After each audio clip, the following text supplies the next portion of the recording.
উৎসব হবে আনন্দের, এই বিশ্বাসে বাংলাদেশ কোস্টগার্ড বিশ্বাসী। আমরা উপকূলীয় এলাকা থেকে শুরু করে আমাদের ভিন্ন ধর্মাবলম্বীর যে ভাইরা আছে তাদের নিরাপত্তা এবং বিভিন্ন ধর্মীয় উপাসনালয়ের আমরা নিরাপত্তা অদ্যাবধি দিয়ে এসেছি এবং ভবিষ্যতে দিয়ে যাব।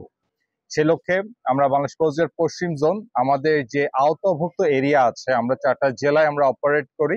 এর মধ্যে আমরা খুলনা, বাগেরহাট, সাতক্ষীরায় 44টার উপর পূজা মন্দিরে আমরা নিরাপত্তা প্রদান করছি এবং একই সাথে আমরা যে কোনো ধরনের নাশকতামূলক কার্যক্রম প্রতিরোধে আমরা সর্বক্ষণ সচেষ্ট রয়েছি। আপনারা জানেন যে বাংলাদেশ কোস্টগার্ড শুধুমাত্র এই যে পূজাকে কেন্দ্র করে যখন থেকে পূজা শুরু হয়েছে তখন থেকে যে ডেপ্লয়েড আছে সবগুলো পুজো মণ্ডপে আমরা রেগুলার আমরা পেট্রোল করেছি, তাদের খোঁজ খবর নিয়েছি, তাদের বিভিন্ন বিষয় আসে আমরা জেনেছি এবং পূর্ব থেকে আমরা প্রিএমটিভ যে সকল অ্যাকশন নেওয়া দরকার আমরা সবকিছু নিয়েছি। এই জন্য আপনি দেখবেন উপকূলীয় অঞ্চলের যে সকল পূজা মণ্ডপ সেগুলো কিন্তু একটু দুর্গম এলাকা হয়, বিশেষ করে নদী পথে যেতে হয় এবং বিভিন্ন দুর্গম এরিয়া হয়ে যেতে হয় এবং সেখানে কোনো ধরনের নাশকতামূলক কোনো ঘটনা আপনারা কিন্তু শুনেননি এবং শুনবেন না। কোস্টগার্ড এই জায়গায় সার্বক্ষণিক পেট্রোল প্রদান করছে এবং নিরাপত্তা আগামীকাল যে দশমী এর মাধ্যমে নিরাপত্তা কার্যক্রম আমাদের শেষ হবে।